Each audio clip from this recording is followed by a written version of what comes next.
आज हम पढ़ेंगे कूलाम का नियम और कूलाम का नियम का सदिश स्वरूप। सबसे पहले हम कूलाम के नियम की बात करते हैं। तो इसकी शुरुआत हम आवेश से ही करते हैं, क्योंकि हम जानते हैं कि आवेश दो प्रकार के होते हैं, एक धन आवेश और ऋण आवेश। और ये भी हम जानते हैं कि समान आवेश एक दूसरे को प्रतिकर्षित एवं विपरीत आवेश एक दूसरे को आकर्षित करते हैं। यानी इस प्रतिकर्षण और आकर्षण के कारण उसमें एक वैद्युत बल प्रोड्यूस हो जाता है। इस प्रकार से ये वैद्युत बल दो प्रकार के हो जाएंगे, यानी समान आवेशों के बीच लगने वाला जो बल होगा वो जो है कि प्रतिकर्षण बल हो जाएगा और विपरीत आवेशों के बीच लगने वाला बल आकर्षण बल हो जाएगा। तो इन प्रतिकर्षण और आकर्षण बल को ध्यान में रखते हुए कूलाम ने अपने प्रयोगों के आधार पर एक नियम दिया, जिन्हें हम कूलाम का नियम कहते हैं। आज उन्हीं को हमें जानना है कि ये कूलाम का नियम क्या है। हम आपको एक बार पहले बता देते हैं। कूलाम के नियम के अनुसार दो आवेशों के बीच लगने वाला आकर्षण या प्रतिकर्षण बल दोनों आवेशों के गुणनफल के समानुपाती तथा उनके बीच की दूरी के वर्ग के व्युत्क्रमानुपाती होता है। इस पर उसके बाद हम लोग फॉर्मूला डिराइव करेंगे, उसके बाद हम कूलाम के नियम का सदिश स्वरूप देखेंगे। चलिए हम पहले इसके नियम को लिख लेते हैं। तो कूलाम के नियम के अनुसार या हम लिख लेंगे कूलाम के नियम के अनुसार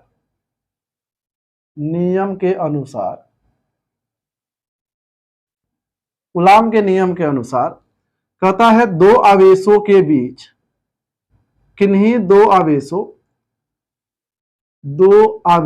के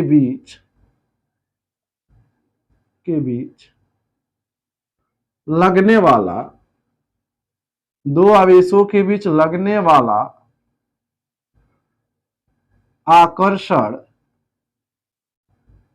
आकर्षण या प्रतिकर्षण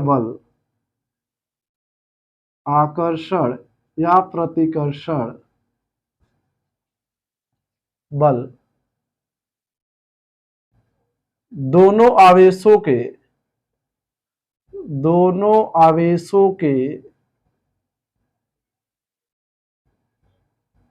गुणनफल के समानुपाती, दोनों आवेशों के गुणनफल के समानुपाती तथा उनके बीच की दूरी के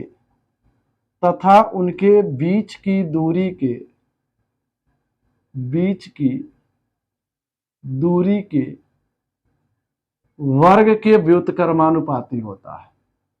दूरी के वर्ग के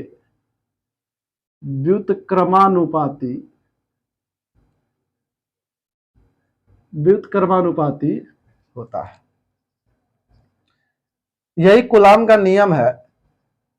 इस नियम के अनुसार हम अगर फॉर्मूला डिराइव करें तो मान लेंगे कि माना Q1 तथा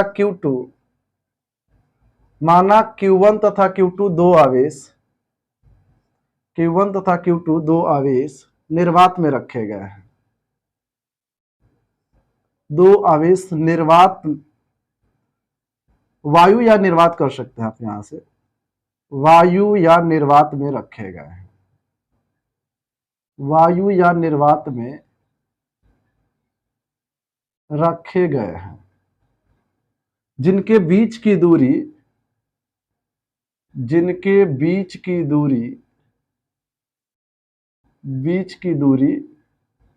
r है। हमने मान लिया इनके बीच की दूरी r है तथा दोनों आवेशों के बीच लगने वाला बल तथा दोनों आवेशों के बीच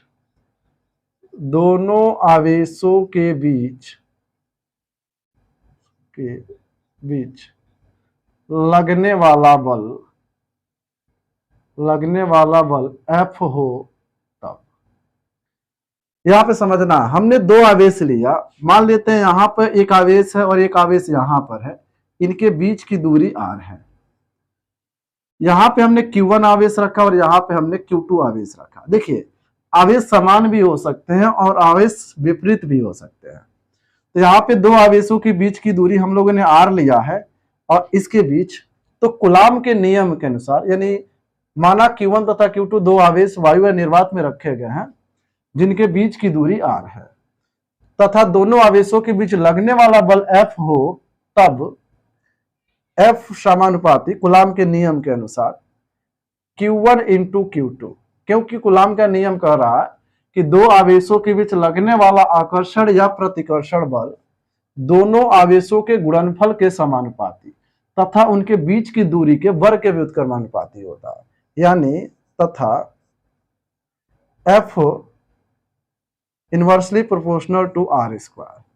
ठीक है, अब यहां से देखिए, अगर इन दोनों को हम मिला दे, एक दूसरे में मिला दे, क्योंकि F भी इसके समानुपाती, F इसके समानुपाती है, अगर मिला दे हम तो मिलेगा Q1 इंटू Q2 बट्टा R स्क्वायर। हमें पता है कि जब समानुपाती का चिन्ह हटता है तो एक कांस्टेंट आता है, तो मान लेते हैं समानुपाती का जब चिन्ह हटा तो एक कांस्टेंट आया C, Q1 इंटू Q2 बट्टा R स्क्वायर। अब यहां पे हम एक काम करेंगे, इस C को डिफाइन करेंगे, तो यहां पे हम मान लेंगे कि थोड़ा सा हम देख लीजिए दिखाई दे रहा है, चलिए ठीक है। अब यहां पे हम C की वैल्यू देखिए पता होती है, C की वैल्यू होती है 1/, यहां पे आप लिख सकते हो जहां, यहां थोड़ा सा कर देते हैं, जहां C बराबर 1/4 पाई एप्सिलॉन 0, जिसका मान होता है 9 गुणे 10 पर घात 9 न्यूटन, यहां समझना है, न्यूटन मीटर स्क्वायर पर coulomb square, newton metre square, चलिए हिंदी में हम लिख देते हैं, न्यूटन मीटर स्क्वायर पर कूलाम स्क्वायर।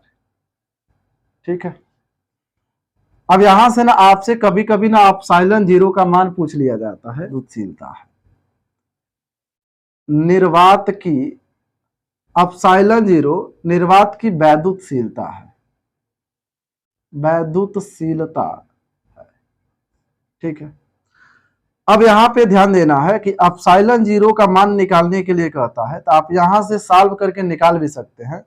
तो एप्सिलॉन 0 का मान होता है 8.85 गुणे 10 पर घात -12 कूलाम स्क्वायर, कूलाम स्क्वायर पर न्यूटन मीटर, पर न्यूटन मीटर। ये हो जाएगा एप्सिलॉन 0 की वैल्यू, जो परीक्षा में कभी कभी आपसे पूछ लिया जाता है। तो साथियों, ये था हमारा कूलाम का नियम। एक बात और आपको ध्यान रखना है, यदि निर्वात के जगह पे, यदि निर्वात के जगह पे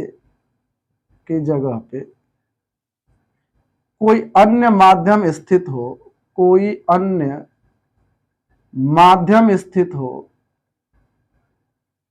कोई अन्य माध्यम स्थित हो जिसका परावैद्युतांक,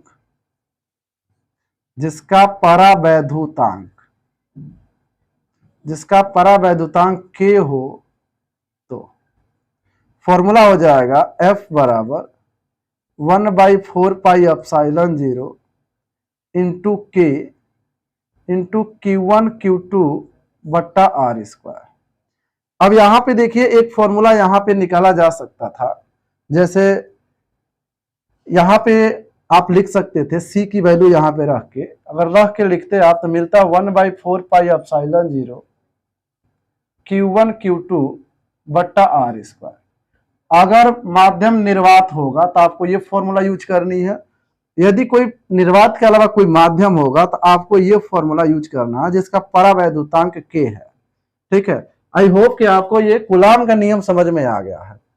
अब इसके बाद हम लोग कूलाम के नियम का सदिश स्वरूप देखते हैं, तो आप इसका कर लीजिए स्क्रीनशॉट। साथियों, यहां पे थोड़ा सा ये मीटर स्क्वायर छूट गया था, आप इसे नोट कर लेंगे, मीटर स्क्वायर। तो साथियों, अब हम बात करते हैं कूलाम के नियम का सदिश स्वरूप।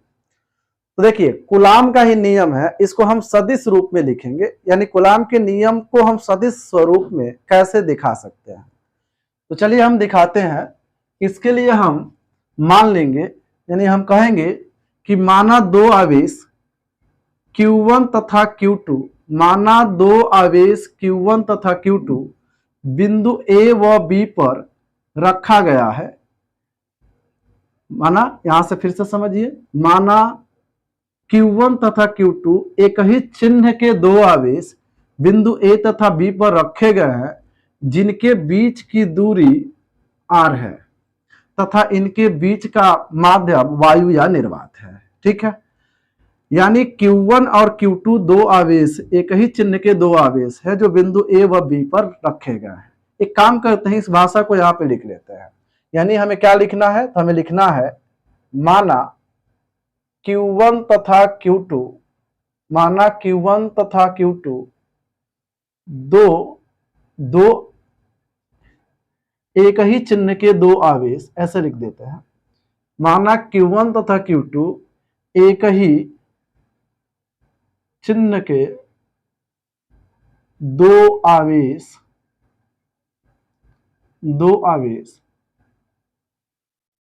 बिंदु A तथा B पर रखे गए हैं। एक ही चिन्ह के दो आवेश बिंदु A तथा B पर रखे गए हैं जिनके बीच की दूरी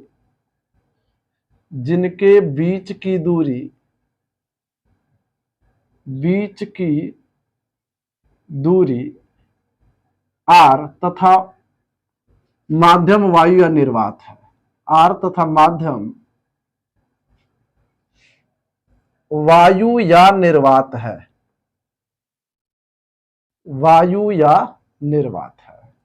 हमने माना Q1 तथा Q2 एक ही चिन्ह के दो आवेश है, दो आवेश बिंदु A तथा B पर रखे गए जिनके बीच की दूरी r तथा माध्यम वायु या निर्वात है। अब इसके बाद हम मान लेते हैं कि Q1 के, यहाँ Q2 कर लेते हैं, हम मान लेते हैं कि Q1 के कारण Q2 पर लगने वाला बल, Q1 के कारण Q2 पर लगने वाला बल F21 है। यहां समझना है आपको, क्योंकि हमने एक ही चिन्ह का आवेश लिया है तो इन दोनों में ना एक प्रतिकर्षण बल कार्य करेगा, यानी Q1 के कारण Q2 पर बल लगेगा और Q2 के कारण Q1 पर बल लगेगा। तो हमने मान लिया कि Q1 के कारण Q2 पर लगने वाला बल F21 है। जिस पर लगेगा उसको पहले लिखना है, जिसके कारण लगेगा ना उसको बाद में लिखना है। 1 के कारण 2 पर लग रहा है तो 2 पहले लिखे हैं, 1 बाद में लिखे हैं। अब ये मान लेते हैं कि Q2 के कारण Q1 पर लगने वाला बल जो है F12 है। ठीक है, और एक चीज और है, Q1 से Q2 की ओर दिष्ट करने वाला एकांक सदिश हम मान लेंगे कि R12 है, और Q2 से Q1 की तरफ जो एकांक सदिश है वो है R12 कैप। यहां कैप लगा देंगे, चलिए थोड़ा सा हम साइड लिख देते हैं, R12 कैप, ये हो गया R21 कैप। ठीक है, ये हमारा एकांक सदिश हो गया। Q1 से Q2 की ओर इंगित करने वाला एकांक सदिश R12 कैप हो गया, और Q2 से Q1 की ओर इंगित करने वाला ये R21 कैप हो गया। ठीक है, अब हम इसके आगे बात करते हैं, इससे कूलाम के नियम का हम प्रयोग करते हैं। तो सबसे पहले ये जो हमने F12 F21 माना है उसको यहाँ भाषा में लिख लेते हैं। यानी यहाँ लिखेंगे कि माना, यहाँ पे एक भाषा लिखेंगे कि माना Q1 के कारण Q2 पर लगने वाला बल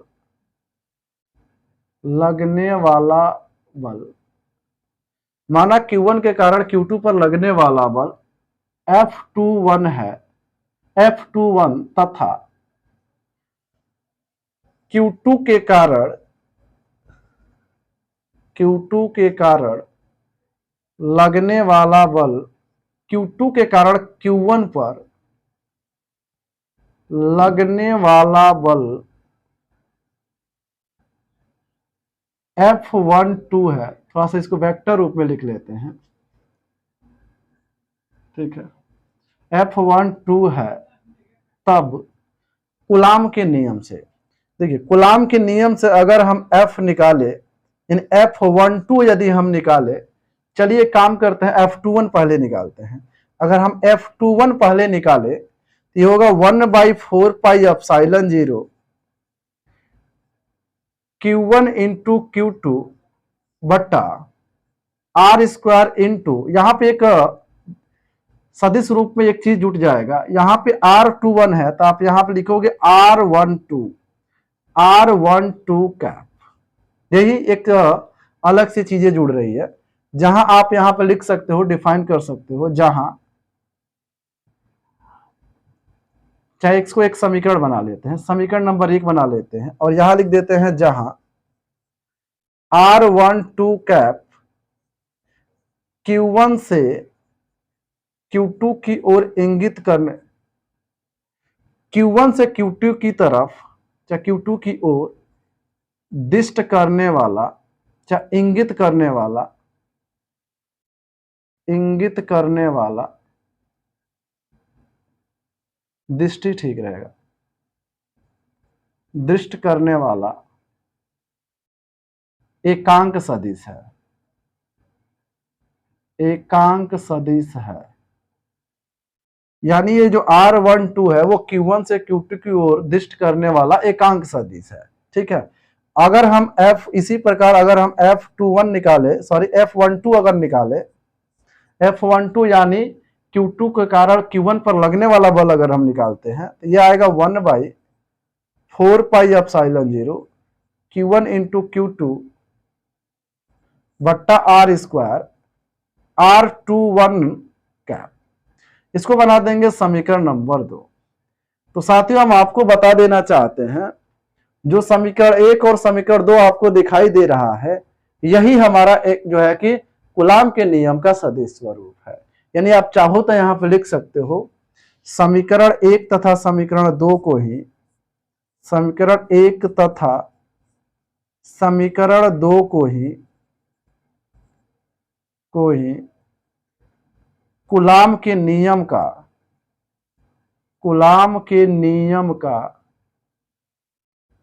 सदिश स्वरूप, कूलाम के नियम का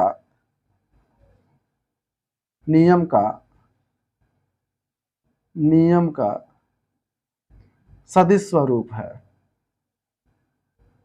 सदिश स्वरूप। समीकरण 1 तथा समीकरण 2 को ही कूलाम के नियम का सदिश स्वरूप कहते हैं, सदिश स्वरूप कहते हैं। ठीक है, हम आशा करते हैं आपको ये सदिश स्वरूप समझ में आ गया। लेकिन इसके आगे हमें एक और भी काम करना है। एक चीज हम जानते हैं, जो R12 कैप जो है उसको हम इस तरीके से भी लिख सकते हैं, इस वेक्टर फॉर्म में भी इसे लिखा जा सकता है। तो जब R12 को हम इस तरीके से लिख सकते हैं तो R21 कैप को भी तो लिख सकते हैं वेक्टर फॉर्म में। ठीक है, जहां R इसका एक परिमाण है, यानी जो वेक्टर R12 है उसका परिमाण है। उसके बाद अगर हम इन दोनों समीकरणों के लिखे तो नया समीकरण बन के आएगा F21 equal to 1/4 pi epsilon 0 Q1 Q2 बट्टा R cube into R12 vector. यहां ध्यान समझना है, अगर हम इसको मान को रखेंगे तो नीचे एक R और आ जाएगा, R स्क्वायर इस सूत्र में पहले से है तो R क्यूब हो जाएगा। ये हमारा पहले का जो है कि रिलेशन हो गया, समीकरण हो गया। और दूसरे का अगर हम निकाले F12 यानी Q2 के कारण Q1 पर लगने वाला बल अगर निकाले, ये हो जाएगा 1/4 pi epsilon 0 Q1 into Q2 बट्टा R क्यूब R21 वेक्टर। इस तरीके से हम इसको प्रदर्शित कर सकते हैं। इसे भी आप जो है कूलाम के नियम का सदिश स्वरूप कहोगे। तो आप इसका कर लीजिए स्क्रीनशॉट। हम आपको एक बार और इसको समझा देते हैं। देखिए, इसमें हमें कूलाम के नियम का सदिश स्वरूप बताना था, तो हमने क्या किया, दो बिंदु ले लिया A व B, जिन पर Q1 और Q2 एक ही चिन्ह के दो आवेश रखा, इनका बीच का माध्यम हमने निर्वात रखा और इनके बीच की दूरी R रखा। फिर हमने क्या किया, चूंकि दोनों प्रतिकर्षण के कारण बल लगाएंगे एक दूसरे पर, तो Q1 के कारण Q2 पर जो बल लगा उसे F21 लिखा और Q2 के कारण जो Q1 पर बल लगा उसे F12 दिखाया। उसके बाद Q1 से Q2 की तरफ, Q2 से Q1 की तरफ इंगित करने वाला हमने एक एकांक वेक्टर लिख दिया। ठीक है, अब इसके बाद से F12 जब निकाला तो इस पर भी तो आकर्षण या प्रतिकर्षण ही तो बल लग रहा है ना। तो कूलाम के नियम के अनुसार सूत्र कहता है 1/4 पाई एप्सिलॉन 0। उसके बाद से कहता है दो आवेशों का गुणनफल, तो इन दोनों आवेशों का गुणनफल और इनके बीच की दूरी का वर्ग। और ये चूंकि सदिश स्वरूप में हम लिख रहे हैं तो वेक्टर में लिखने का एक तरीका होता है, ठीक है, जो आपको ये बता रहा है कि आवेश किधर से किधर लग रहे हैं। उसके बाद हमने फिर F12 निकाला। फिर बाद में ये चीजें हम जानते थे कि R12 बराबर इतना होता है, R21 बराबर इतना होता है, मान हमने रखा, ये रिजल्ट आपको मिला। तो इसको आप लोग नोट कर लीजिए और अपनी कॉपी में नोट्स बना सकते हैं। फिर अब मिलेंगे एक इंपॉर्टेंट टॉपिक के साथ। आज के लिए बस इतना ही। Thank you.